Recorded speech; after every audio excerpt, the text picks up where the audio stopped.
Welcome. How's everybody doing? It's a new week in the market. Pretty interesting day. Great day for tech again. For the S&P 500 was a relatively flat day. Currently futures are down a little bit overnight, not too harsh though.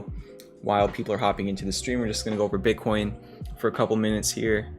Over the weekend when Bitcoin was at 31K, I put out a tweet talking about the potential for classic bullish divergence on the daily. That is now like more than confirmed. It was confirmed yesterday. So that's good on Bitcoin. There was also this bullish cipher on the 4-hour that's played out at this point. It's pretty much hit the targets of how you would target a cipher. So currently Bitcoin pretty close to 35K, putting in a nice move. I am bullish on Bitcoin right now. I think really you had one final test of that 30K support on Bitcoin. The bulls stepped up for like the 5th or 6th time. And now you're getting the follow through, and I think we could be headed back up to 42K on Bitcoin. Doesn't mean it's going to happen for sure, but I do think definitely finally we have short-term bullish momentum on Bitcoin again, but you still need to make a higher high than the previous high at 41K. So still a lot of work to be done on Bitcoin. There was a lot of technical damage over the past few months that will take time and data to correct, but I do think this is a good start. We'll see how it continues to develop, and that's really it for Bitcoin. Ethereum also, we talked about it last night, and it's up pretty nicely. It's back above that 200-day moving average. There's not a ton of resistance on Ethereum until like 2600. I mean, really, you have maybe a little bit at 2250 just from like a previous support area, like right over there. But if you can break over 2250 on Ethereum, I mean, 26 to 2800 is very, very possible. Again, it depends on Bitcoin.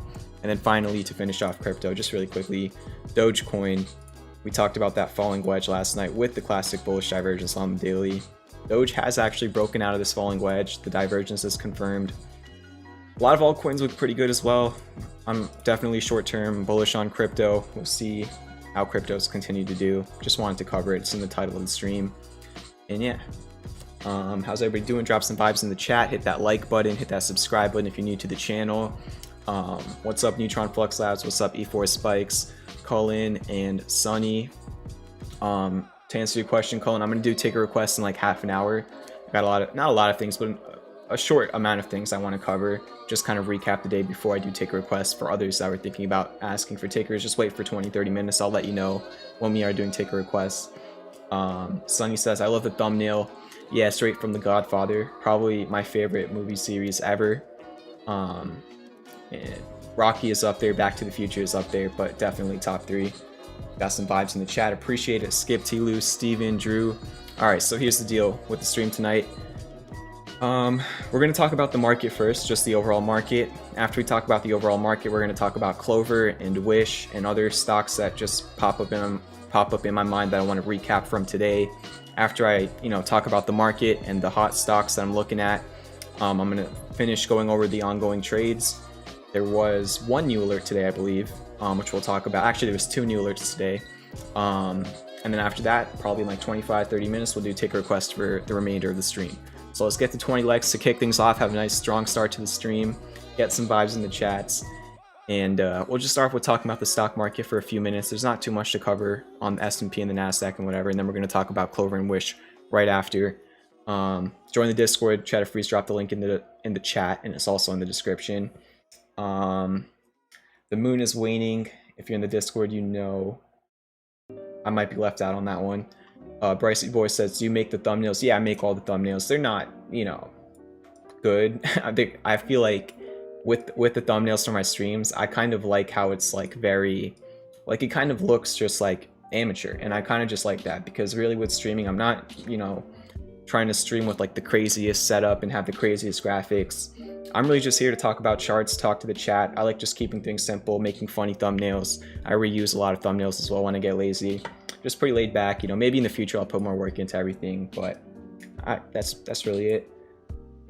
And yeah, let's just talk about the market, then we'll get into Clover and Wish. For the overall market, tech is continuing to run. Financials had a bad day, energy had a bad day. A lot of industrials are kind of in this weird, positive momentum. That's the right way to word it. Looking at the S&P 500, there's not much to talk about. This is the 3rd day in a row we're closing at all-time highs. I think we gapped up a little bit at the open, if I'm not mistaken. Let me fix that. So was this the open? Yeah, so we gapped up a little bit at the open, continued running up until the close. We've gapped up for 2 days in a row now. We gapped up on Friday as well. Keep in mind, like 2 weeks ago when we had the Fed meeting and we had quadruple witching, it was right over here. It was pretty ugly, pretty quickly, and we've V-shaped recovered that, and then we just keep going. It's crazy. This market is awesome. We're approaching areas, especially on tech, where we are looking short-term overbought. Looking at the S&P 500, I still think anything above 42.37 is short-term bullish, and obviously, like I always say, I'm still long-term bullish. I'm only talking about the short-term right now. I even think the short-term on the S&P is bullish until it's not. We're going up. The trend is your friend for right now. That's really it. If we look at tech, however, we had that huge breakout above 14,180 that we were hoping for like a month now. And we broke it, and we've been running. We've been closing at all-time highs as well. But on the RSI, on the NASDAQ, we are starting to get a little bit overbought. So a lot of tech names have been running: Apple, Microsoft, Facebook, Tesla, Nvidia, you name it. Amazon. I mean, Amazon pulled back, but a lot of tech names have been doing very, very well ever since like May 13th. That's when a lot of tech names and growth names bottomed. It's a very important day, in my opinion, May 13th. Just look at a bunch of charts. You're going to find a lot of stocks that had a short-term bottom around May 13th and the 14th. But for the NASDAQ, historically, every time you get overbought, you eventually pull back. Obviously, long-term, you always make higher lows. So I do think in the short term, a little bit of a, maybe not even like a pullback, but at least like a pause for tech could be seen. We're just a little bit overextended. We've gone up very, very sharply. And it makes sense, These are times where you could see a pullback, maybe nothing crazy, but just keep in mind tech stocks have been running. They're not going to run every single day for the rest of, for all of July. There's going to be pullbacks. If you look at small caps, if you look at the Russell index, it's broken back out of this symmetrical triangle, which looks good. Kind of pulled back a little bit today. It was the worst performing major index. Yep. And alongside the Russell, we had the Dow Jones also red. So we had a green day for the S&P and the NASDAQ, and then a red day for the Russell and the Dow Jones. But the really big performer, yet again, was the ARK ETF. It's not like an official index, but this is what I've been using to kind of track growth stocks, which is what I personally mainly trade. And I mean, what a run it's been for growth stocks ever since like May 13th. Like that was literally the bottom. And literally on May 13th, I was streaming talking about this bullish pattern about this breakout, about this classic bullish divergence. And a month later, the ARK ETF is now up 33%. It's been great for EVs and pot stocks and cloud software and all those different types of growth names. It's been a great, really, month and a half ever since May 13th, apart from that pullback we had on the week of the Fed meeting, quadruple witching. Other than that, to finish up the recap on the market, then we're going to talk about Clover and Wish. US 10-year yields, not really much to talk about, just kind of going sideways. The dollar index, also just kind of going sideways. We're really just in this, place in the market where it's just very unclear. So I'm just taking it day by day. I am obviously slightly bullish with the trend, but things can literally change tomorrow. We could have a red week to close out the week. Maybe we have a green week. There's no way to know. So I'm just taking it day by day. And until we see technical variables to talk about, there's not really anything I can do. There's not much divergence on any of the major indexes or indices. Don't see those clear patterns that we typically see, at least on higher time frames. We're just we are where we are. We're floating up in space on the stock market, and that's just the case now. All right, now we're going to talk about Clover and Wish. We're going to talk about Wish first, and then after Wish, we're going to talk about Clover in a second here. Make sure to hit that like button, hit that subscribe button. Let me just read the chat for a second, and we'll talk about Wish. Neutron Flux Lab says, pumped to scan tonight and trade tomorrow. Awesome. See you in the Discord chats. Rips Runners T says, how do you determine market rotation? The easiest way to do is just look at the indices, look at the NASDAQ, look at the QQQ for tech, look at the S&P. There's a lot of different tickers you can put up, like there's the S&P Energy, S&P Financials. Look at the different S&P sectors. You can also look at the Russell to see how the small caps are doing. You can look at the Dow Jones to see how industrials are doing. So kind of the easiest way is to just look at the overall indices and just see what's hot. You can also use the FinViz heat map. If you just go on Google and search up FinViz heat map, you'll see like a simplified version of how each day looks in the market. And yeah, alongside all of that, just overall market sentiment and just the big names in each sector you just want to keep an eye on. Just kind of, it's not too hard. You just have to know where to look, right? As long as you know the resources, it's pretty easy to kind of tell when you're seeing rotation. And as long as you're in the Discord, we usually always talk about, what sector is looking hot. Cheddar Freeze always does a good job with that. I shared the FinViz heat map today in the Discord. And yeah, hopefully that kind of answers your question. Joel says, no red days, let them all be like today, hopefully. How you doing, Kayla? And yeah, that's really it for the overall stock market coverage. Let's talk about Wish now. Earlier today, Wish, it tested the major level. We've been talking about $15 on Wish for the past, 2 weeks now? You can go back to the streams like 2 weeks ago when I started talking about Wish down to $11.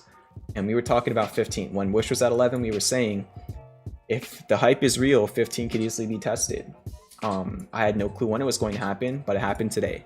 So this is the first time Wish is testing 15 since June 9th. That is actually where Wish topped out at on June 9th. 15 was also resistance at the end of April, and it was support in the beginning of March when the S&P was at the bottom of this broadening wedge over here. So 15 is the most important level on Wish, in my opinion. I mean, it's not just something I'm saying. A lot of different technical traders with followings have been talking about that $15 level. We tested it today, couldn't close above it. I think we rejected it for we were just chopping around it on Wish. So for pretty much 6 hours, 15 was being tested. It never really broke. It never really got confirmation. You never got above it and flipped it into support. And then in the final hour of the day, or the final half an hour of the day, you finally kind of broke like a little intraday support around like 1460. Because between 10:30 a.m. and 3:30 p.m. for most of the day, you were just range bound on Wish between 1460 and 1520. We really zoom in here, it was just kind of this little bit of a range, and then finally towards the end of the day it kind of gave out. So looking at Wish going into tomorrow and the following days, it's all about the $15 level. If it can ever get above 15, either with a high volume breakout or just with a breakout and then a back test, something like this,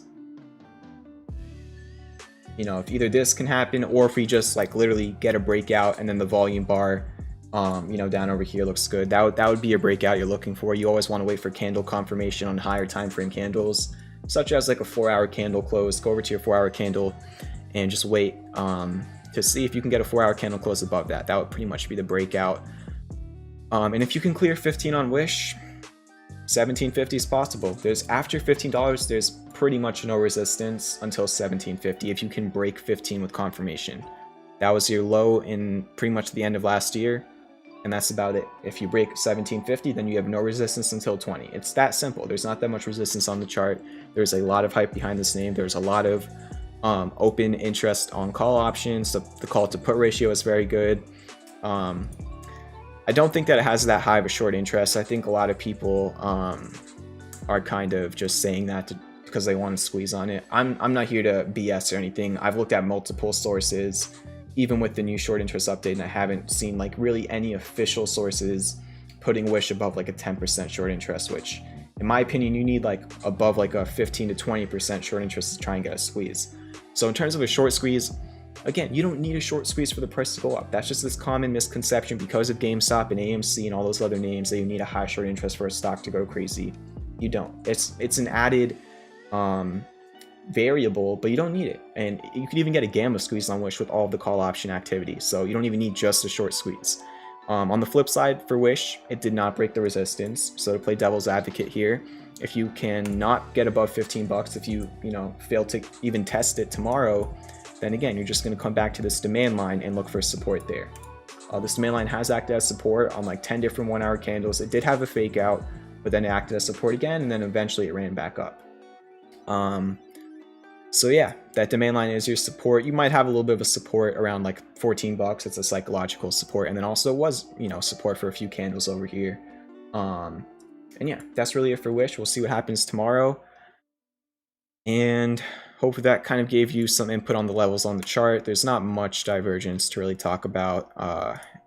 The RSI is not even overbought yet, so if the bulls want to take it higher, there is a lot of room to run. It's already had a higher RSI before. So yeah, nice move from $11 to 15 now. We started covering Wish down over here. And it's definitely put in a nice move already. We'll see if it can continue to do so. Now, let's talk about Clover.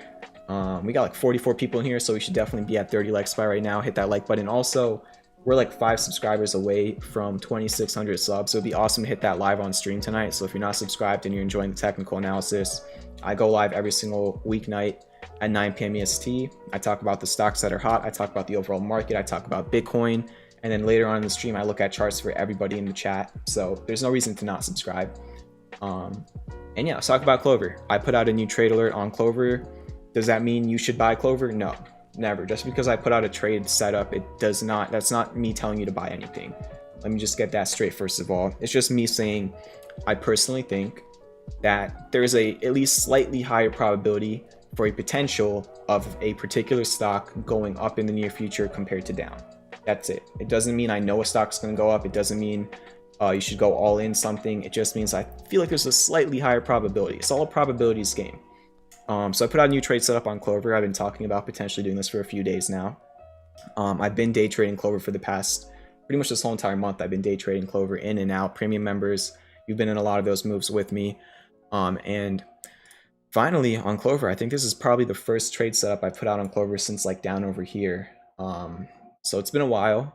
And what's the idea behind why I think that there is a somewhat higher probability of going up rather than down? Obviously, you have the overall bullish sentiment on social media. You have the very high short interest, which is confirmed through multiple sources. Most sources are stating around like a 36-37% short interest on Clover, which is definitely squeezable. Really, the overall idea on Clover from a technical standpoint, it's not the cleanest setup by any means. The harmonic is not the cleanest. The divergence is not even confirmed yet. Really, how I'm viewing this chart on Clover is it's a pretty complicated process. So I'm going to try and, break it down start to finish, and why I'm putting this out now when, again, we could have just waited until divergence confirmed. But if we go down to the 1 hour chart on Clover, you have this falling wedge, right? You have this 1 hour falling wedge with hidden bullish divergence. The last time we had a falling wedge with a bullish divergence was down over here at 11. When it broke out of it, it went from 11 to 15. That was a bigger falling wedge, but now it has created another wedge. So the 1 hour does look really good on Clover. What I'm pretty much hoping for is kind of like a parlay into the 4 hour. If this 1 hour, if these technical bullish signs on the 1 hour can allow for a bounce, Then over on the 4-hour, you can start developing that hidden bullish divergence on the MACD again.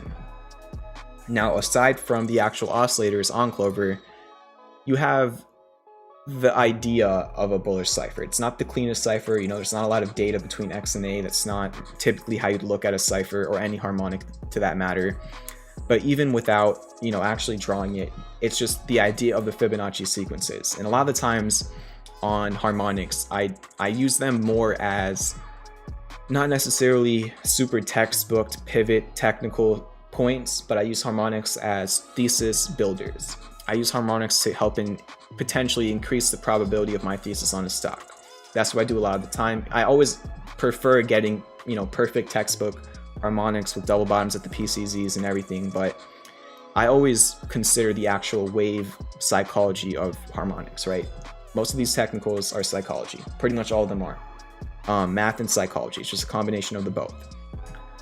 With this harmonic, it's not super filled, but you have a clear move down from $7 up to 24 in one wave. You know, you're making higher highs and higher lows. After that first move, you had a dip, a very important dip. Yes, it happened very, very quickly, but it was a very big dip. It went from $24 all the way back down to 17, right? That's a $7 move to the downside. In my opinion, that is clearly enough to get an XAB. This was your X to A, this was your A to B. Then after B, you had a huge move to the upside, right? It went from $17 up till 28. That's like, you know, we'll just look at it. That's a 65% gain. So yes, the time frame for this harmonic was very, very small, but the actual moves were pretty dramatic, which is what kind of makes me feel a little bit better about using it here. And then you did, regardless of any harmonics, you came down to the 786 retrace from your low to high, and you pivoted at it. And now what you're trying to do is make a higher low, right? If this mini falling wedge allows for a bounce in the next day or two, then you can potentially create a higher low. And you have not seen a higher low on Clover since $28. So a higher low is the way to kind of view a trend reversal. So really the whole entire idea of this Clover trade is hoping that low time frame technicals allow for larger time frames to start showing more variables. And the reason I'm kind of going with the low time frames first is because I have seen personally in the past 2 weeks a lot of low time frame technicals play out on Clover, and I've traded a lot of them and it's been pretty good. But now this might not just be a low time frame trade, there could also be potential for the higher time frames setting up if we get a pivot again. So this whole entire idea has a lot of ifs in it, and that's really the best you can do with Clover right now, because if you go over to the daily, it's not the clearest, but it can become more clear over the next few days if the price action works in the favor that I hope it does. But please remember, I just talked about a lot of different variables. There's a decent probability that not everything works out. You always have to manage your risk. Nothing I say is financial advice. Do your own research. I'm just a person trying to look at a chart and share how I feel about it. I have no clue if this is going to go up or down. I just think that based on what I've learned from technical analysis, there's at least slightly higher probability that it goes up next and not down. Or maybe it goes down first and then it goes up. You never know. And I don't ever want to be one of those content creators that's always like, all right, this is going to the moon tomorrow. I don't know. There's only for me to know that. So I'm not going to sit here and just say random things so I can grow my audience. I'm just trying to show you variables on the chart, how I feel about it. And that's that with Clover. Hopefully you enjoyed that analysis. Make sure to hit that like button, hit that subscribe button. And yeah, the overall idea here is entry is pretty much where it closed at exactly, 1280, because that's where the breakout point of the falling wedge. It was also a gap fill. It gapped up on the 23rd in the morning. We filled that gap, and now that gap fill is kind of acting as support. In terms of the stop loss, not the best. I don't know if the stop loss, again, if this trade doesn't work out and it gets stopped out, I don't know if that's going to be if it's going to screw it over, but I don't want to put anything over like an 11% stop loss. I mean, this is only an 8% stop loss if it fails. So when you're looking at a trade like this, you have to accept the risk before you enter, right? When you're entering a new trade, you always have to, before you even put in a buy order, you have to know where your exit plan is going to be to both sides. So the idea of this one's pretty simple. If we go over to the daily, you have this nice big green, I wouldn't call it a bullish engulfing candle, but nice big green candle. The stop loss is right under that candle is the low. This candle was pretty good. It was pretty much, this area was the highest volume we've seen since 28. And if we zoom in, if you break that 1178 support, then you have a gap fill down to 1132 on low time frames.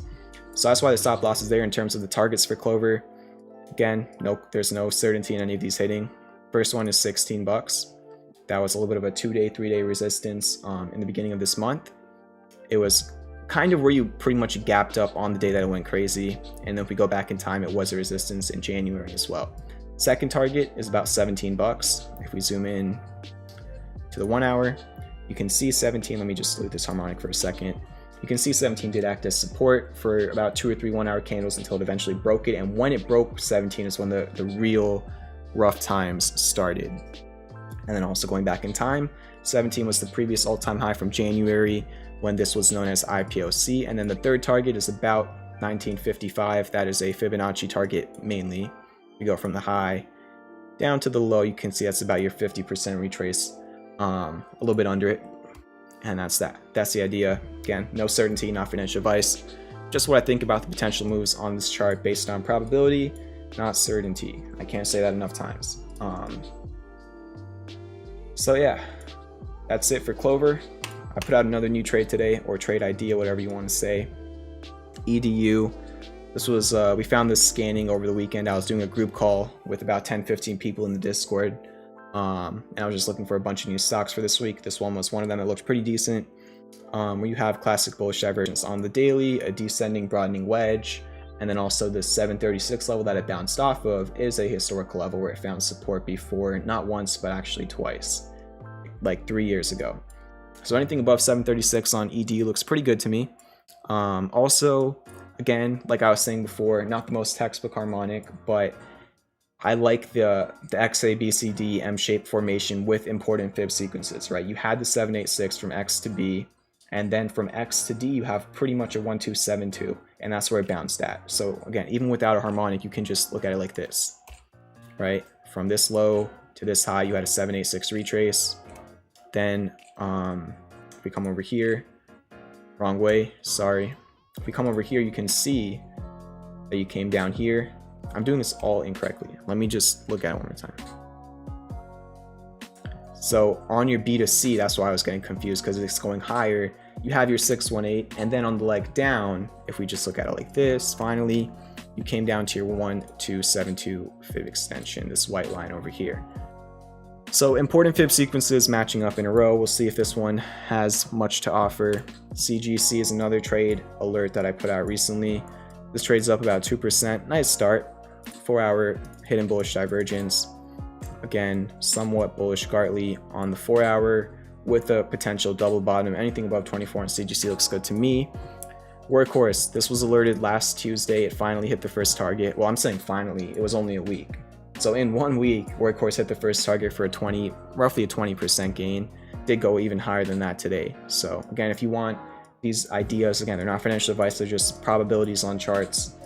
Join the Discord, the link's in the description, or follow me on Twitter at ChampionVibe. This was alerted to everybody in the Discord. This was tweeted out last Tuesday at 14:45, and it showed the target and the stop loss.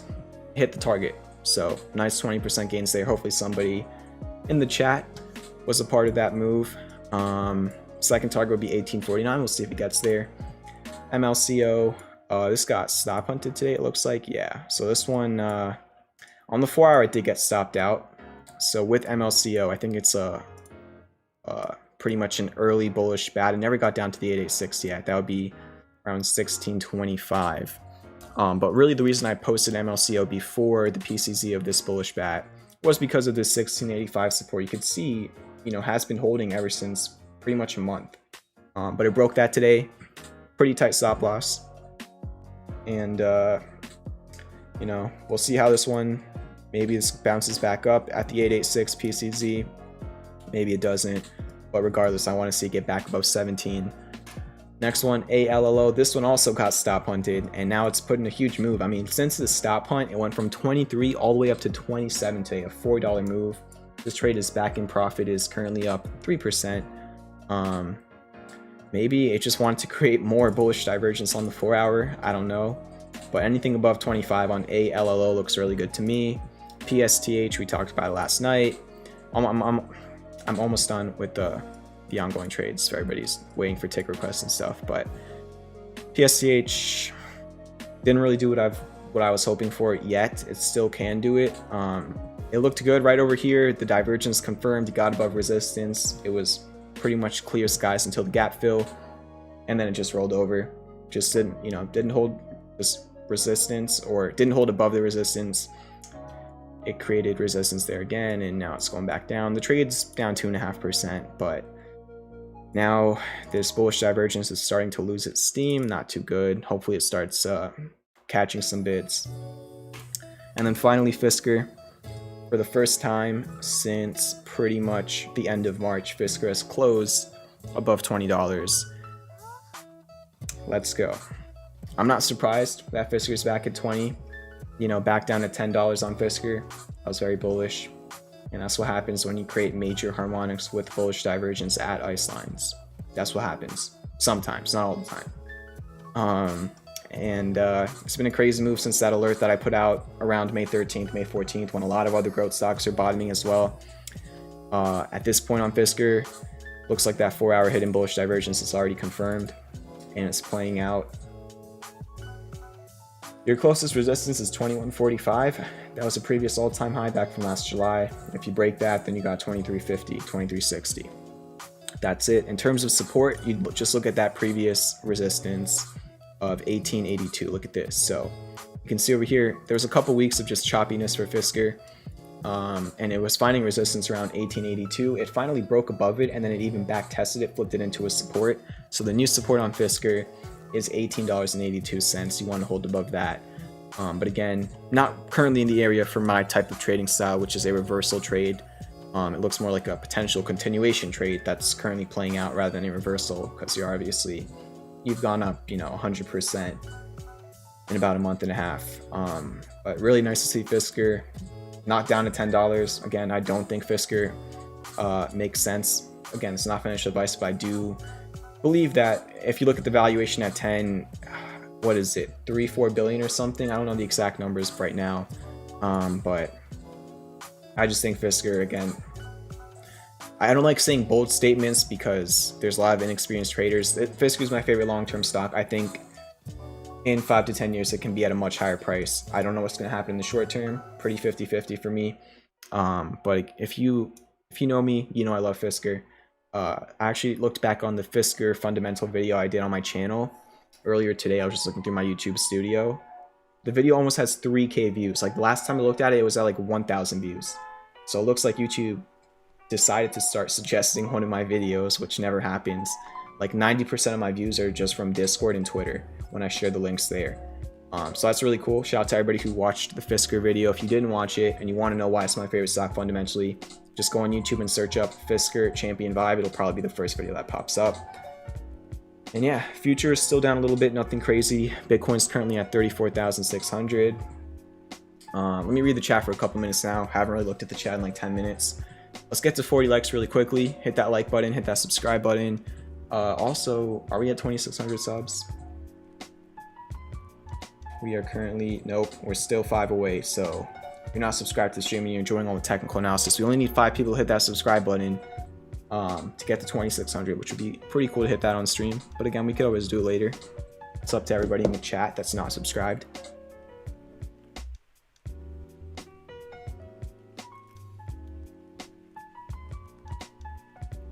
Neutron Flux Lab says harmonics aren't the end all. You must have an edge. Build up the case. Yep. Oscillators, other patterns, supports, resistances, candles, everything.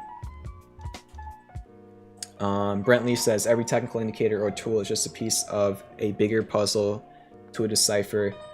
I use multiple indicators and need 80% of them to trigger for a buyer. So yeah, indicators, again, there's not one singular indicator that will make you money every single trade. Indicators will fail. They're not going to tell you 100% if a stock's going to go up or down. They're all based on coding and different things. So you want to definitely be trading off of indicators, but you have to also pair that with a risk strategy, because there's going to be, a certain percentage of times where the indicators just straight up fail. What else? Sonia says, thank you for Workhorse. You got it. Hope you enjoyed the games. Drew Moore says, all I do at work is stare at PSTH. You shouldn't be staring at any stock all day. You always got to, put yourself in a position where you're not worrying about your positions. You got to manage your risk. You got to have a good trading psychology. You should never, ever, be staring at any ticker all day, unless you're like a day trader. But like as a swing trader, that's just something you're just supposed to set your trading idea and just let it either work out or not. But you have to always accept the risk before you enter it, Definitely, I would recommend watching a lot of Mark Douglas videos. There's a playlist on my channel of my favorite lectures he's made. Gotta have a good trading psychology. I'm not saying you don't. I'm just saying like in general. Yes, if you go into Discord, if you go down to the education channel, there is a harmonics cheat sheet in the Discord, and then also it'll give you a link to the video I did on harmonics on my channel, which you could also just find if you go to playlists on my channel, go to the free trading course, and it's towards the bottom of the course. What else we got in the chat? Oh, I love that quote. Jordan says, the quote I use a lot of times in, one-on-one classes is, buying a stock is like going to court and arguing a case. You need multiple pieces of evidence. Usually what I say is something along the lines of, as a trader, it's the analogy I use is, imagine you're a lawyer walking into a case. If you have one piece of evidence, there's a chance you win your case, but it's not a high probability. If you have multiple pieces of evidence, doesn't mean for sure you're going to win your trade, but it means you have a pretty high probability. And that's definitely derived from the cake baking analogy that Mitch Ray uses. So yeah, it's just the more variables you have, the higher the probability. Okay, Andrew Mostly, awesome. I was just trying to say that like in general. Always just trying to make sure you're managing your mentality as a trader and improving on it for everybody in the stream. Yeah, I'll have some tea right now. Thank you for the 40 likes. We're gonna do tick requests in a couple minutes.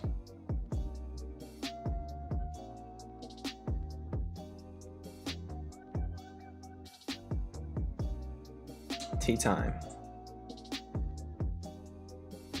All right, so I guess we could just get into ticker requests right now. Don't request anything that was up 5,000% today. That's an exaggeration, but you get what I mean. And also don't request anything that IPO'd like last week or something. I need data on a chart. I need consistency on a chart to chart the way that I chart. As well as all that, nothing I say is financial advice. I'm going to be looking at a bunch of charts. I'm definitely going to have incorrect input on some of them. It's just a probability game. So yeah, do your own research.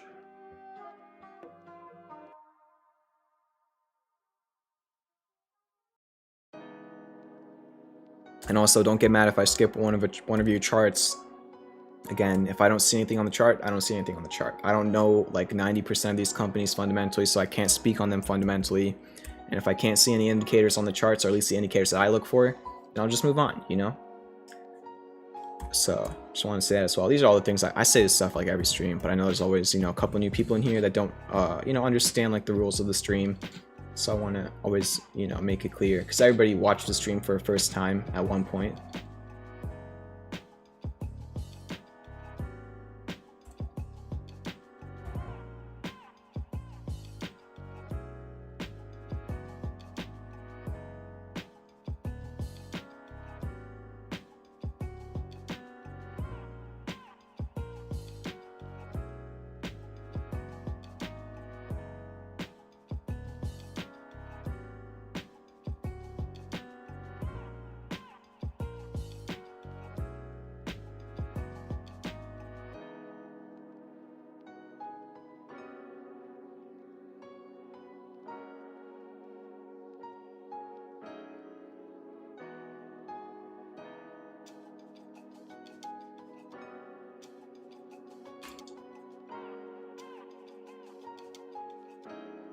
You don't want to look at Luckin Coffee. Yeah, Luckin Coffee had a very ugly gap down last summer. RAD, CRBP.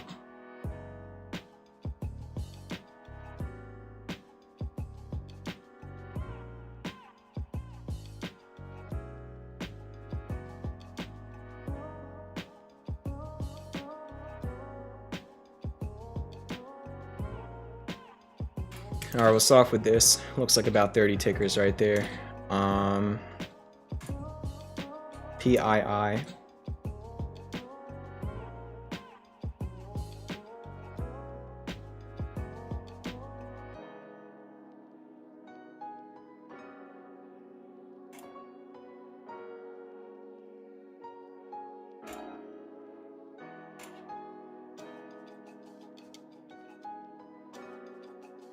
Looks like there was classic bullish divergence on the 4-hour, hidden bullish divergence on the daily, broke out of a falling wedge, and now it's running. There was definitely a better area to enter, which was down here at around 126 when the divergence was confirming and it was breaking out the falling wedge. Entering at this point, it just it lowers your reward to risk ratio. In terms of the next resistance, probably around 145. You have a little bit of a resistance at 140. In terms of support, probably around 127. Resistance over here, and then support over here. So those are your levels on the chart. DNMR, trying to get above the 200-day moving average. This all started with the somewhat bullish Gartley, and at this point it kind of looks like an inverse head and shoulders almost. Nerve, I don't know why the audio messed up there. Thank you very much for the $20 donation. Let's get vibes in the chat for Nerve. First tip of the night, thank you very, very much. Vibes in the chat, let's go. 20 bucks. Thank you again for all the tips you sent, Nerve. Really appreciate everything you know you do, and hope you're doing well, for real. Let's get some vibes in the chat. Let's go. Shout out to Nerve. 20 bucks. DNMR, kind of like an inverse head and shoulders at this point. I don't see much divergence, so I'm just looking at this pattern right over here. Looks something like that. You break out of it, I mean, it has room all the way up to 50 bucks. It's like 30 bucks is your resistance. If you get above 30, you could see 50. There's, you know, straight up, straight down, straight up, straight down, right? So you'd want to get above 30 and hold above it. We got vibes in the chat from Friggin' Cards, Tim, E4 Spikes, Gold Miner, Lowy, thank you very much. Shout out again to Nerve. Airbnb.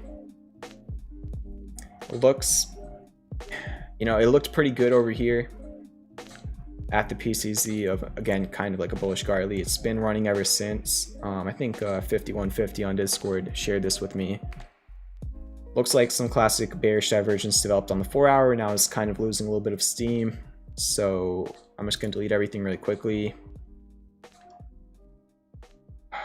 Still a pretty rough chart. I'd say 143 is your support. It was support over here a couple times, turned into resistance on a couple candles over here, and then it flipped back into support. So you just want to hold above 143 in terms of your next resistance.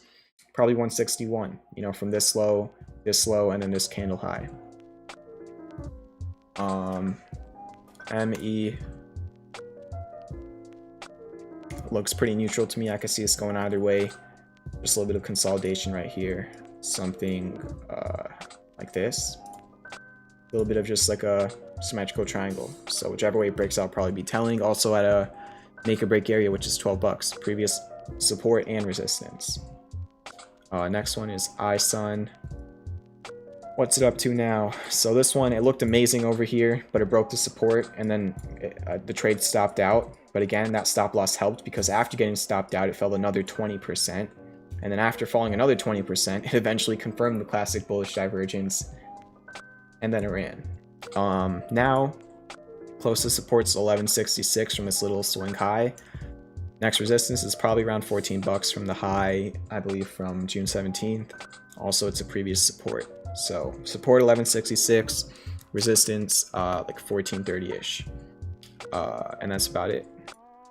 ESTC. This one's already going crazy. There is some classic bearish divergence developing on the daily as you're making a higher high on price but a lower high on your MACD. If that MACD flips over to red, wouldn't be too good as well. Your RSI is overbought. So this is currently indicating that it is short-term overbought. Doesn't mean it's going to pull back tomorrow, but eventually it is kind of signaling that you might just get a little bit of a pullback. It could easily underperform because of how strong this trend is. But if it does pull back, 137 is the clearest level I see. High over here, support over here, support over here. That would be the biggest level I see. If it doesn't want to pull back and it just keeps going crazy, your next resistance is 159 from this high over here. Next one is Rolls-Royce. This stock, it just gets demolished, you know. It's just been making new all-time lows ever since, really ever since like last summer, it's just been making new all-time lows.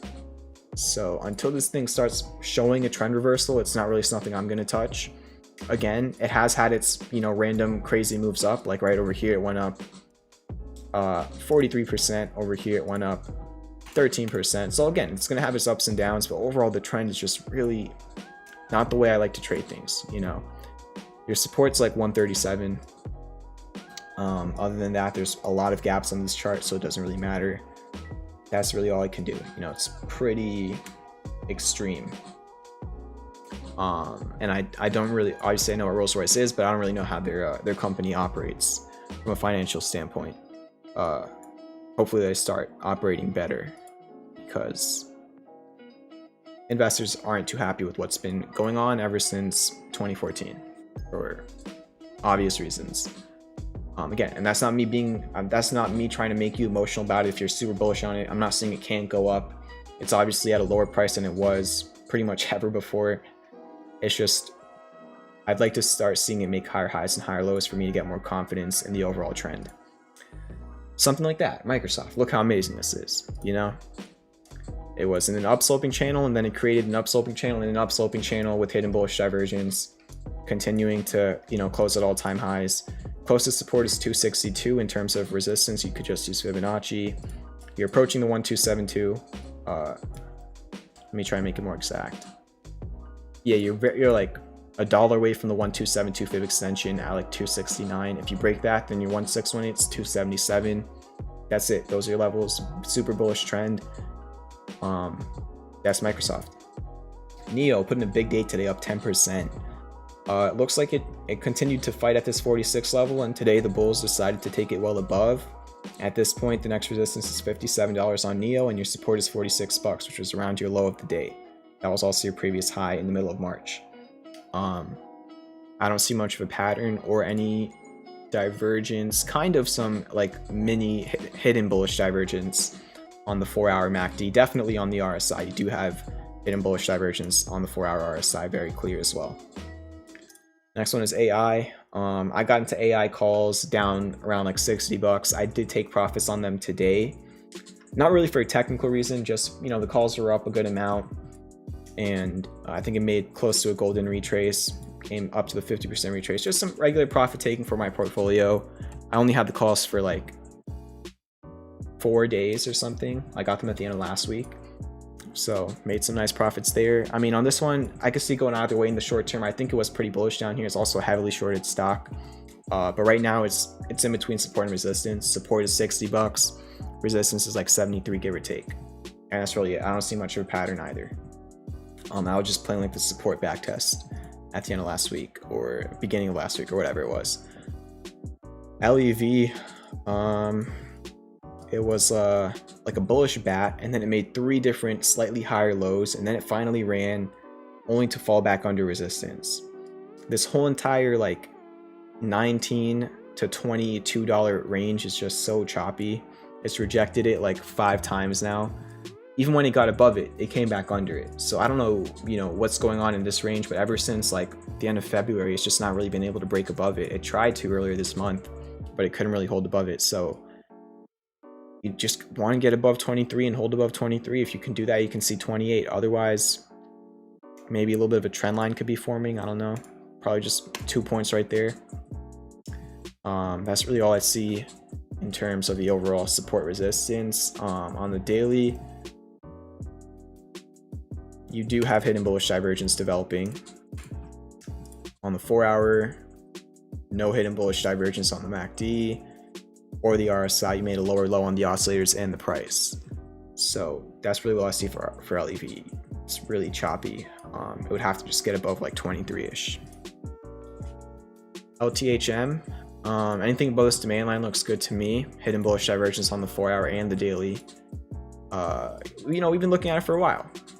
As long as you're above this upsloping green line, I like how it looks. Eventually, you have a gap fill at $20.44. Hopefully that fills. That's it. Very, very straightforward chart.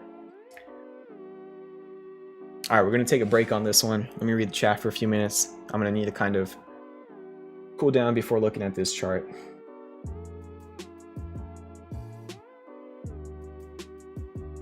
Did I miss anything? Got a few more takers. I'll add them after I finish these. We still have a lot of takers just from like that first round to go through.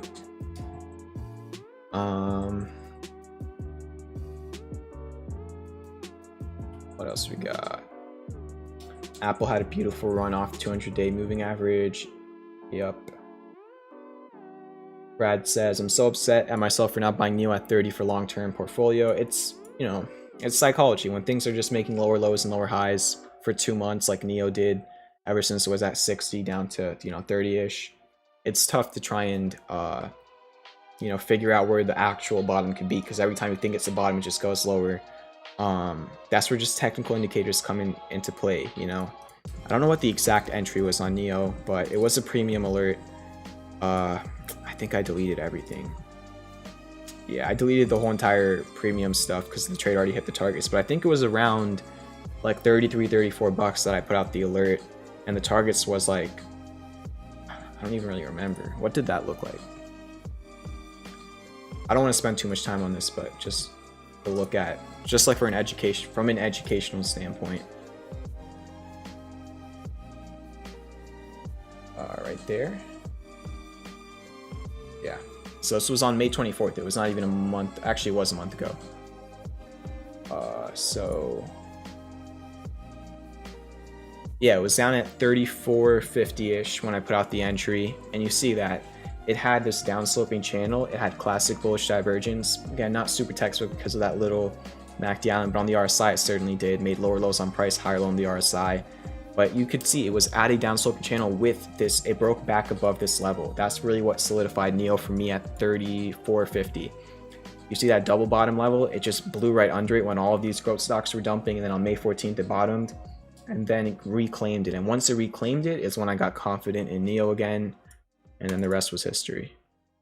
But yeah, you know, those are like, it's not easy, because you could have said the same thing right over here or right over here, right? It looked pretty decent here. It made a little bit of a move up, and then it eventually made another one, and then it just dumped. Not dumped, but pulled back. So definitely, you know, you can't blame yourself for not catching the exact bottom on a ticker. You know, 9 out of 10 times you're not going to get the exact bottom and then the exact top on your trade. You know, you're going to have to cut off some room. There's always going to be some room for error. You have to accept that. And you just got to trade based on the variables that you understand, right?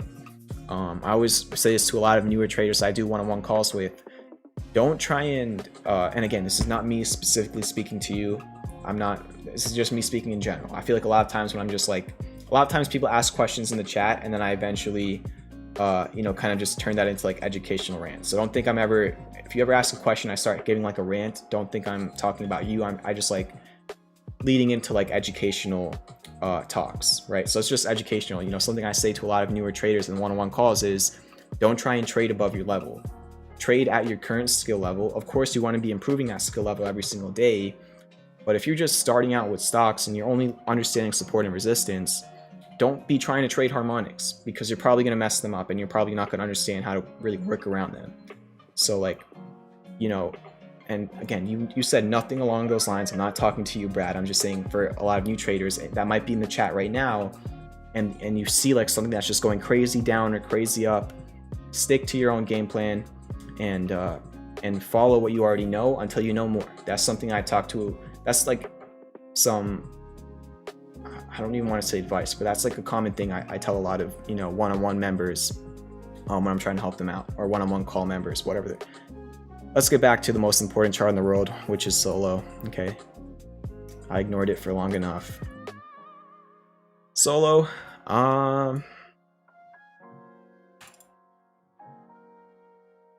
let's see.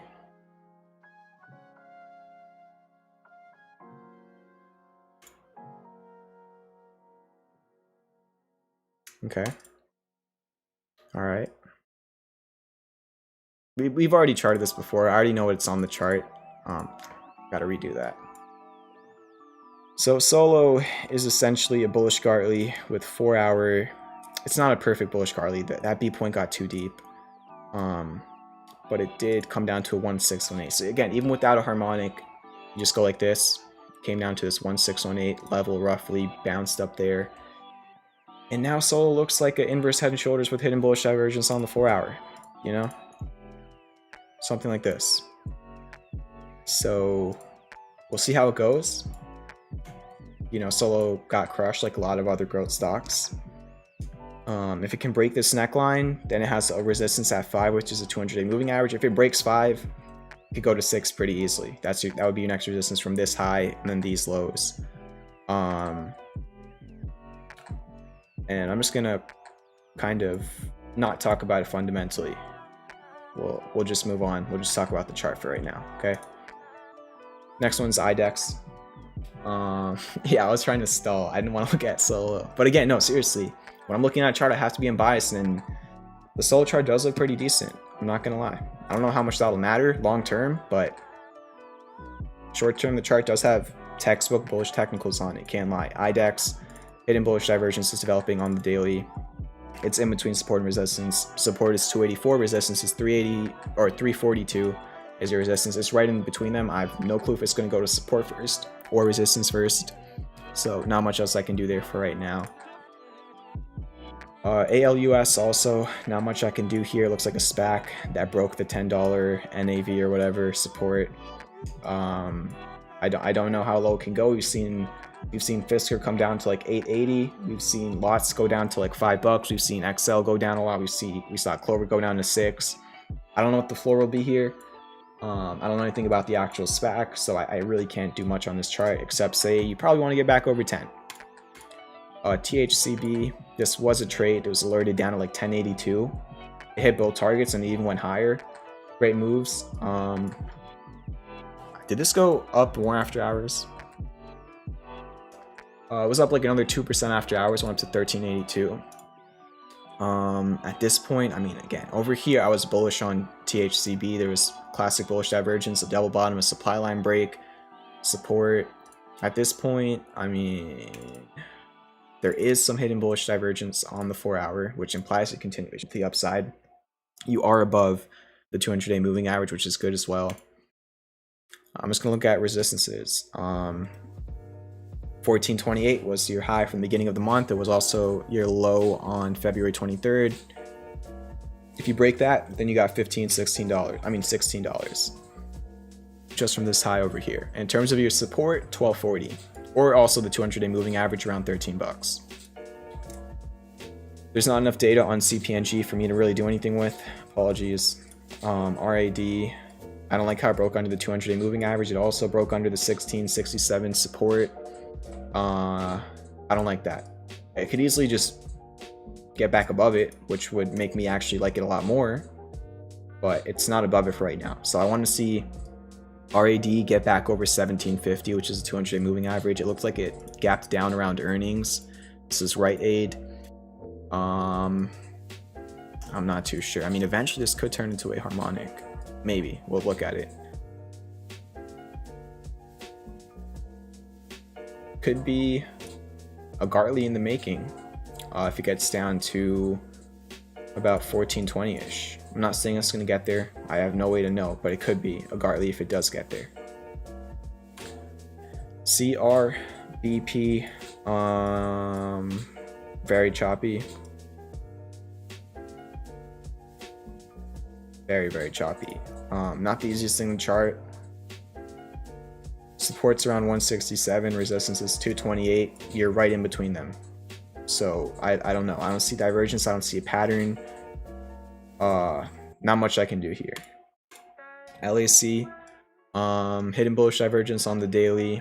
It's trying to hold this 200-day moving average. We were looking at it like last night or something, but it still never filled that daily gap. It's still there. 1420 has to fill.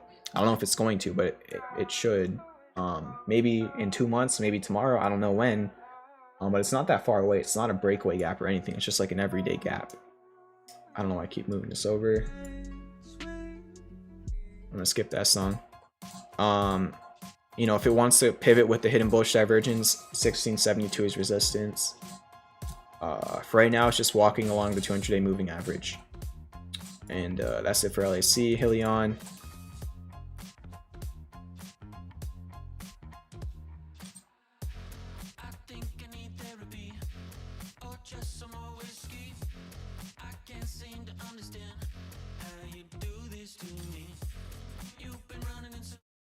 HYLN, 4-hour hidden bullish divergence. don't know if I call it a cup and handle, but it has the psychology of a cup and handle, kind of rounding bottom and then handling out with hidden bullish divergence. As long as HYLN can stay above 11.11, it looks pretty decent to me. 11.11 was resistance at the end of April, and then it flipped into support like last week. So 11.11 above that looks pretty good to me. Again, fundamentally, this thing's been crushed. The sentiment on this one back when it was SHLL, when it was a SPAC, was insane. People were so bullish, and then things quickly changed. This is like the classic SPAC chart that we bring up in the Discord. Yikes. Hopefully it finds a new life. Watt. No divergence on the 4 hour. On the daily, no divergence either. I guess 268 is support. You're above that, but you're also right under the 200-day moving average. If you can break above the 200-day moving average, it could see all the way up to 365 next resistance. If you can't break it, then 268 is your support. I don't see much of a pattern or divergence. RGLS. I don't know. The candle body looks a little bit too big to me to be a bullish pin bar.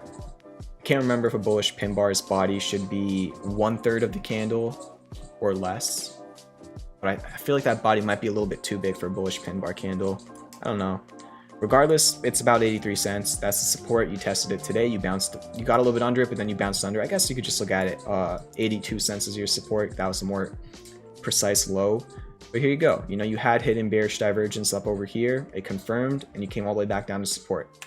Now you're at support. Eventually, if the MACD goes back over to green, you could get classic bullish divergence, and the whole entire technical thesis could change if you can bounce off this level, which is also your support back from 2018. So it's all about holding 82 cents on RGLS. GHIV, 14 bucks. That's your support. That's it. There's not enough data for me to really talk about anything else on this one. And I don't know anything about the actual, I believe this is a SPAC. I don't know anything about it. MNMD. I like the higher lows. Kind of like an ascending triangle. I mean, this kind of messes it up a little bit from like a textbook standpoint, but you do have higher lows and then a sell wall at $4. If you can break $4, you could see 5 to 568. You know, not too much resistance between 4 and 5. So you just want to get above 5 before breaking this demand line. Good volume on Friday. AHT, I have some calls in AHT. We're a few weeks out. I like the hidden bullish divergence on the daily and the 4 hours almost confirmed. Pull back a little bit today. What it needs to do though, and this is the big question, it needs to get back above this area. This 530 to 580 range is very choppy. Support, resistance, kind of nothing, and now it's become resistance again as of today. So you want to get back above 580-ish. Hopefully, what I'm hoping on this one is that the hidden bullish divergence allows it to do so. Tesla, I was looking at this earlier today. Never mind. So it was kind of close to a rising 3 methods, where you have one big green candle, then 3 inside bar candles, and then another big green candle. But it looks like on that final 4 hour candle, it pulled back, didn't really close above that middle one. Regardless of that, Tesla's been going wild. 628 is your support. You do have a gap fill at like 657, which doesn't look like a breakaway gap at all. And then if you want to keep going up, 714 is your next resistance from over here, and from over here.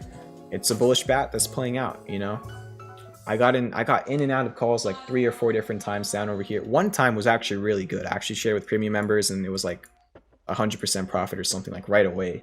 And then I got in another time, and I just broke even like on all those other times. And then eventually it ended up running last week. It is what it is. And that's the first round to take requests. Futures dipping actually a little bit more right now. NASDAQ futures down 0.25%. So again, we talked about how the NASDAQ hasn't overbought RSI. Pullback could be normal here. I don't know if it's going to happen, but you are overbought, so I'm not surprised. And I won't be surprised if we get a pullback on tech in the next few days, or at least just like a pause. You look at Tesla, you look at Roku, you look at Facebook, Microsoft. They've just been making higher highs like for 2 weeks now or whatever.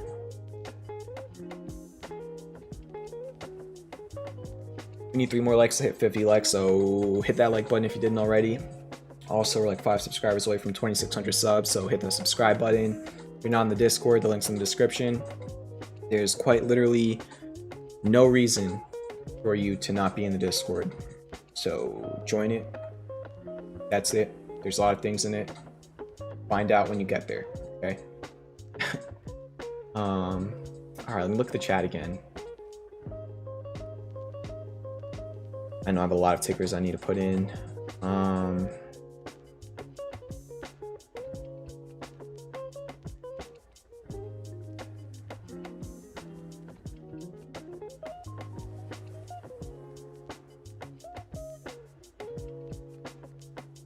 Everybody likes cracking jokes with Solo.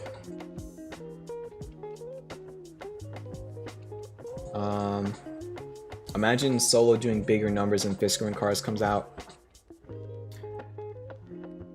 I think that would be funny. Like I don't predict that happening, but if it does, I just think that would be hilarious because I don't know what type of person looks at a Solo car and wants to drive it, but that's my opinion. Probably gonna get a dislike off of that, but I don't care. Alright, so I guess we just got more tickers in the chat. I'll just drop some in. Probably the final round as well. Where did I leave off? I think I left off. I missed out on a lot. Alright, I think LTNC. Again, if I missed your ticker, sorry. It's just I can't remember where I left off.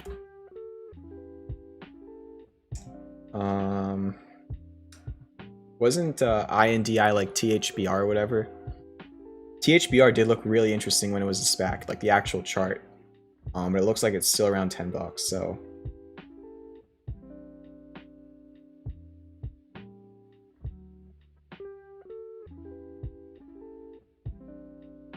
One more like tip, 50 likes.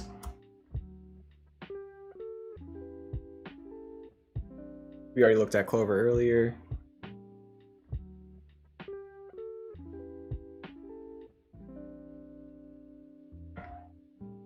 BYND, it broke out of that bull flag today. Big move.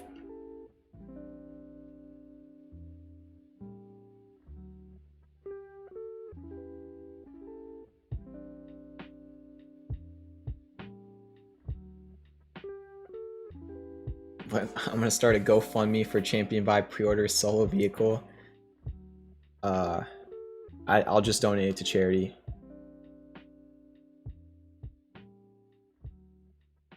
Appreciate it though.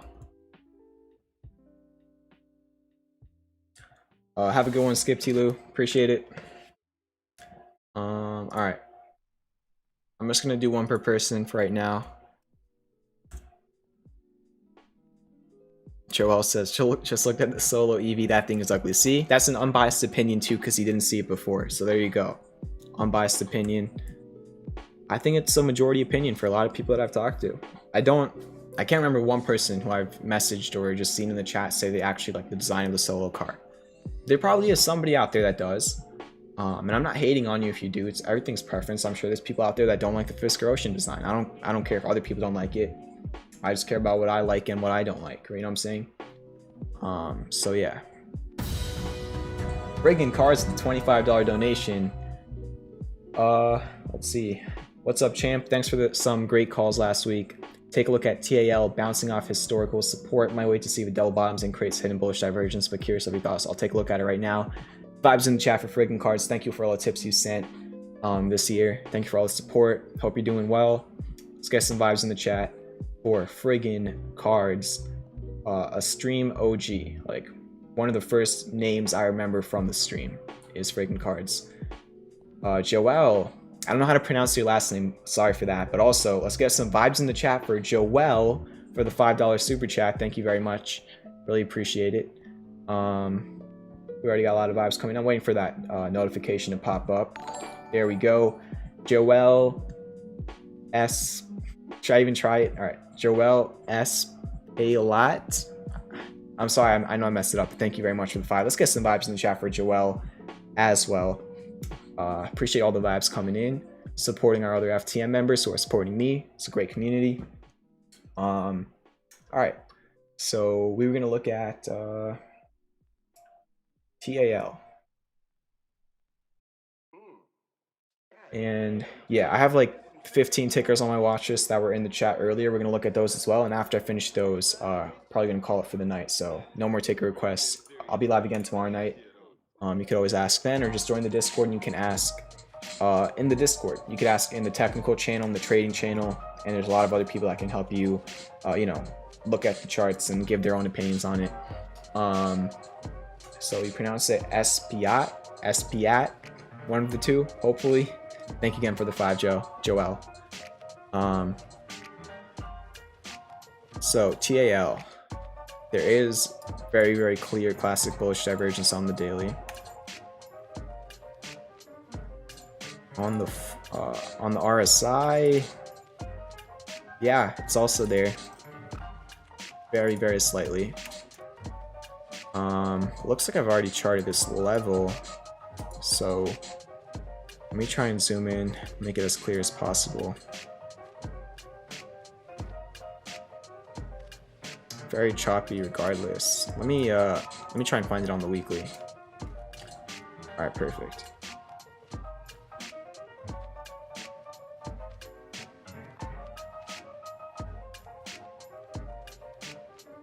All right, so current price is 24.50.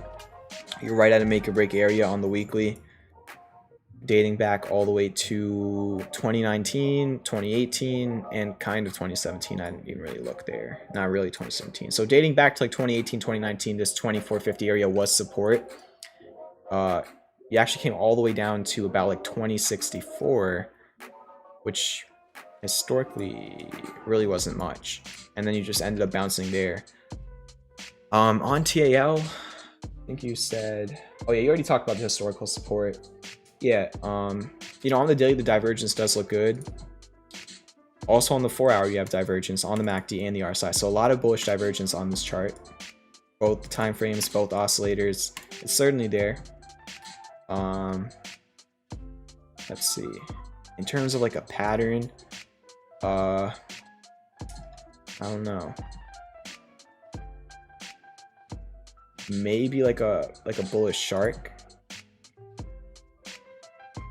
A little bit shallow there, past the 113, but at the 2618, it could be close to a bullish shark on the daily. But it's like the downtrend is really strong, so I'd probably just look at actual price action more.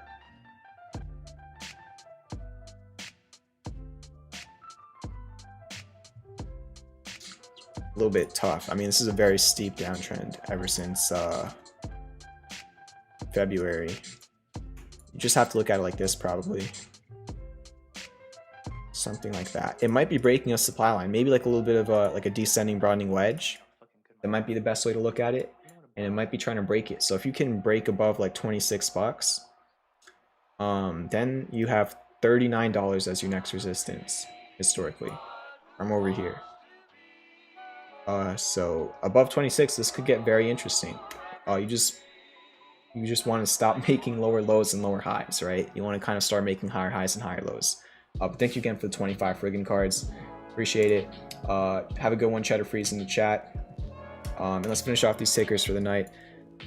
LTNC, classic bullish divergence on the daily, MACD.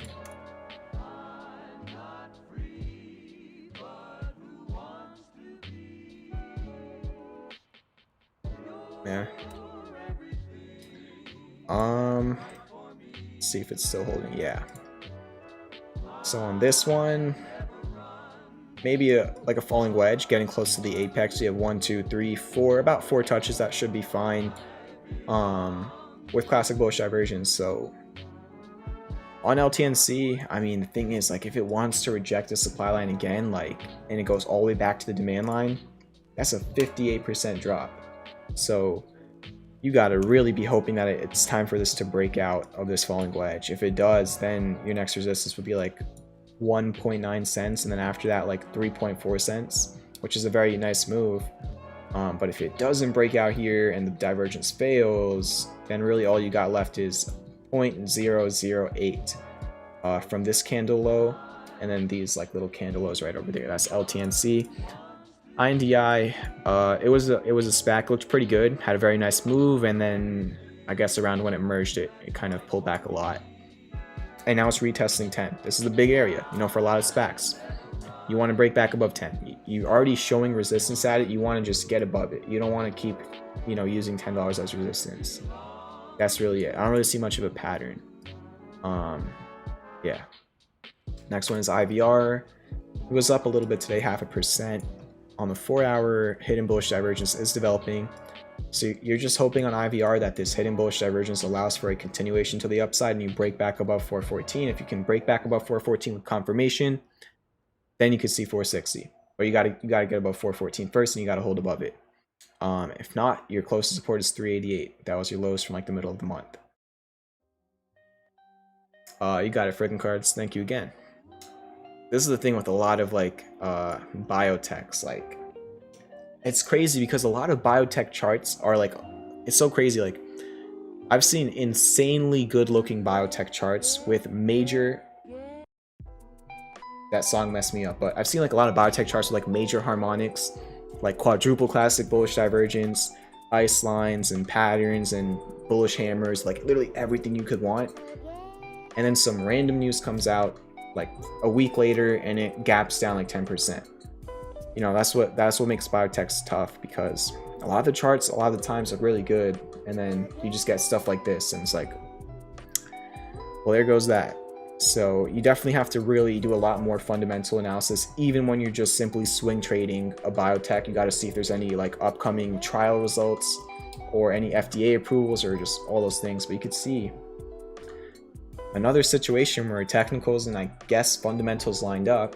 You had a very clear support at 44.51 from kind of over here, definitely over here and over here. And then you broke that support, I guess, around earnings, and it was a nightmare. You came back to fill a gap from 2019. Look at that. So I guess there was a good earnings result in 2019 and it gapped up like crazy, never filled the gap for 2 years. And then 2 years later, you had a bad earnings and then you came all the way back down. So, you know, very, very volatile. I mean, as soon as it broke 26, there was literally nothing left until the gap fill. And then even when it broke 44, there was nothing left until like $30. So very open range over here with a lot of different possibilities for price movement. So I'm not too sure on this one at this point. I mean, obviously it's a lot cheaper to buy it here than it was in the beginning of May. But I don't really see much of like a technical pattern divergence or anything of that nature. It might not be a technical trade on high time frames. Best is breaking out of the supply line that is very, very good. Next resistance is 250. If not, your closest support is 155. Previous resistance, you broke above it on the 23rd. Very, very good volume. Highest volume you've ever had in like the last week. So that's good. Just want to continue to make these higher highs. You know, go over to your 1 hour chart. Definitely see, you know, some sort of trend line, upsloping channel, however you want to look at it. Just want to continue to make those higher highs and higher lows. Beyond, we talked about it like last night. I even showed like a way that you could potentially like look at the risk from this point. But yeah, it was consolidating over the 200-day moving average, and then today had a nice move. I don't know if there was a catalyst or whatever, but great move there and beyond. That's really it. You know, support's 145, resistance is 167. That's that for beyond. CLSK looks like a lot. I have a lot of stuff on this chart. I don't think I ever alerted this or anything. At this point, there is no divergence. It's just like in like a downsloping channel, falling wedge kind of. Had a little bit of a fake out over here. It's good that you're above 15. That's an important historical level. So you just want to continue to hold above that, and then hopefully you can break this supply line one day. And if you do, there's eventually a gap fill all the way up to like $29 almost. But you still have a lot of chop. Like every one of these highs can be a resistance, so keep that in mind. But yeah, I don't really see any divergence. It made a higher high in price and the MACD on the 4 hour. Same thing for the daily and the MACD and the RSI. SCSN, there's not much I can do here. Doesn't mean it's gonna dump. Just a lot of people think because I say I don't know or I can't really do much here that I'm bearish. I'm not bearish. I just have no clue, right? This thing just went. You know, since the COVID crash, it's gone from 50 cents to 451. Just in the past month and a half, it's gone up 100%. Not my type of trading style to buy things after that for a swing trade. So I don't know. You know, I don't really see much of a pattern here or any divergence. The RSI is a little bit overbought. which it has been many times before. Just again, not really easy for me to chart something that's straight up or straight down. Really, all I could show you is like 406 is your short-term support, and your next major historical level is $6, 595 from the highs in 2016. BBIG, at this point, I just don't know. I mean, it kind of looked like a rounding bottom. 416 was kind of the support. It's just being weird. I don't, at this point, I mean, anything. It just looks really weird to me at this point. I don't see, you know, much of a pattern really. Still, I do see the rounding action here. Is you just want to make a higher low than like 283, which again, that's not like an easy thing because there's a lot of downside. Even if you want to come down to like halfway back down, it's like a 20% downside. But like, I'm not saying it's going to. I don't know on that one. A lot of these charts, it's just not the clearest signals for me to really do anything with. What was this? Was this actually ATM? Is this even the right one? Do you want me to look at ATM, the crypto? Let me know, Matthew. I don't know if it's like the crypto or on the London Stock Exchange or on like the New Zealand exchange. I don't want to look at the wrong thing, and even if it's this, I can't really do much with this. So let me know which ATM you want to look at. RYCEY rejected the 200-day moving average, back under now. 252 is your closest support. Your resistance is probably just your highest from like last week at 288. You're in between both of them. There's no support. I mean, there's no divergence. There's no pattern. So that's all I can do there. Oxygen, you had classic bullish divergence out of support, which was like 630. You bounced off of it. You've now gone up. You've had a green day for 12 days in a row now. And there's a gap fill at about 905. If you break that, then you got 1062. So looked pretty good down here. It's making a move. You have $9 next. After that, 1062. After that, like 1382. Pretty complex range. Now TLRY looks pretty good to me. Kind of, somebody actually brought this up in premium earlier today. Kind of looks like an inverse head and shoulders on the daily. This was a premium trade like last month. It hit all three targets for a 55% gain in like a month. But I think it actually looks pretty decent again. It made a higher low, hidden bullish divergence is developing on the daily and the 4 hour. It put in a bullish kind of bat, but just like a scuffed harmonic on the 4 hour. Now it's making a move for it. I mean, as long as it can hold above last week's lows, TLRY looks pretty interesting to me. All right. So that should be it for the ticker requests tonight. What else? Crazy Epiphany, Champion 5 is a solo composite operator. Definitely not. What else we got?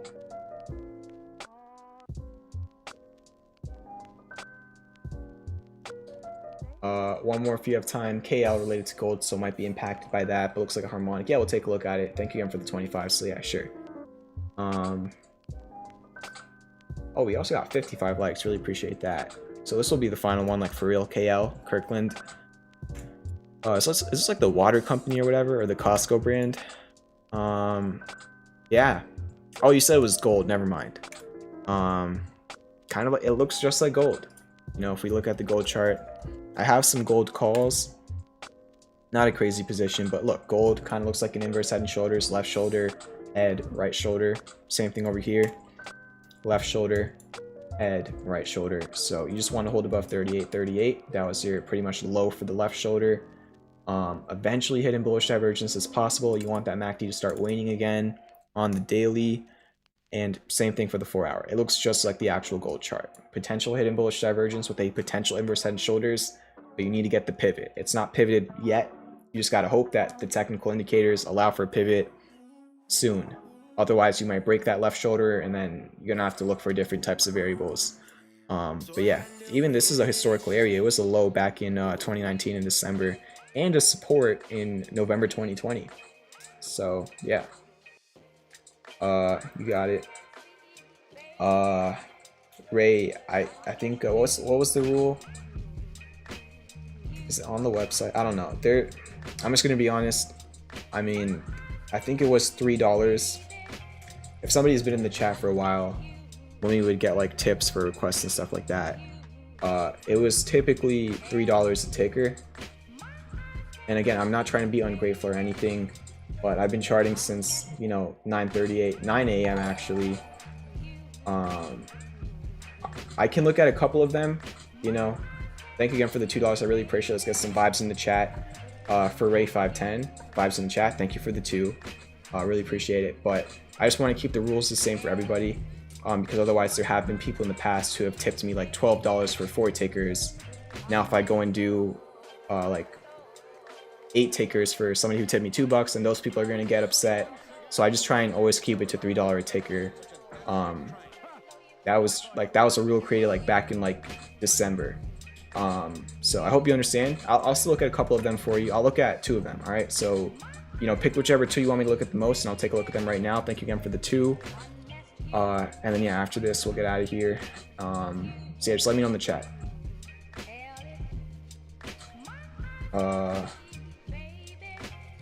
Is that another one? Wait. Oh, another one? Appreciate it. But hold up. So do you want me to look at... Well, now you've... Alright, now I'm getting like confused. So you've tipped about $4 now. GHVI. Alright, we'll take a look at GHVI. And let me know one more, because you tipped twice. So give me another ticker. And also, I can't really do much on GHVI, so... I definitely say give me one more and I'll take a look at another one. Just let me know in the chat. Again, vibes in the chat for the $3 tip. Thank you very much. Yeah, we'll take a look at Viacom as well. All right. Thank you again for the overall. I think that was 4. Appreciate it very much. Viacom and GHVI. So, you know, on GHVI, there's not much I can do here. There's not a lot of data to work with. It looks like $14 is your support. It was a high back from the end of April, and then also it was your low like last week. So you just really want to hold above $14 on GHVI. If you can continue to hold above it, you have a slight resistance at 16.15 just from like the high in like the middle of the month. If you break that, which is a minor resistance, then you got like 17.80, which was a swing high back from like the beginning of March. Unfortunately, I don't see any divergence on the 4-hour or the daily. Maybe a little bit like an ascending broadening wedge over here, something like that. So that could be another way to look at GHVI, but that's the most I could do with the amount of data on this chart. And also, I don't know who or what Matterport is, so I can't really help you out with like the fundamentals. I don't really like speaking on things that I'm not, you know, too familiar with. But one thing I can really talk quite a bit about is Viacom. I'm in Viacom calls. It was my biggest winner today, and I still have more calls. It was actually funny. So I got into Viacom calls like on Friday or something, and today those calls were up like 80%. And I was like super busy with like Discord and everything, and I meant to actually like, you know, sell some of my calls, take some profits, and by accident I clicked on buy instead of sell today. And I bought more after my calls were already up like 80%. I bought more calls, and I didn't even really notice it for like half an hour. And like half an hour later, I was looking again at my account. I'm like, wait, what? And then I saw it was still my Viacom calls, and I got even more, and it was up another 20%. So a mistake today led me to make another 20% on calls, which was pretty funny. And then I did actually take profits, not all of them, but like half my profits on it. But again, you're here for the technicals. Had a major breakout. Viacom has been finding resistance at like 43.36 since April, and it broke that on Friday. It also broke over the 200-day moving average on Friday. Now keep in mind, it pretty much just put in a move from 40 to 46. It has gone up about 17% in like a week. So there was definitely far better entry areas. There was also hidden bullish divergence on the 4-hour, which is around the time when I was entering. At this point, your closest major support is like $44. That's a gap fill, previous resistance, and the 200-day moving average. 44 is a very strong, like 43 to 44 is a very strong support on Viacom. In terms of resistance though, Viacom got dumped with the whole entire Archegos Capital situation. So there isn't much resistance because it went straight down. So the closest resistance is like 53.79. And yeah, that's Viacom. I think on like low time frames, like a little bit of like a bull flag too, with like hidden bullish divergence, which is good. So yeah.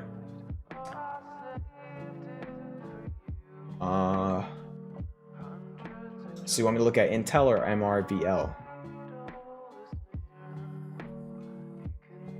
Thank you again, everybody, for the 58 likes. Really appreciate it. Thank you for all the tips. Thank you for another tip. Ray510, let's get some vibes in the chat. Again, $3 per ticker pretty much. I'll do one. What's up, Infinite Paradox? How you doing? Franco, we're done with like ticker requests for tonight. I'm just doing a couple right here for Ray510. I can do either one, just let me know. Yeah.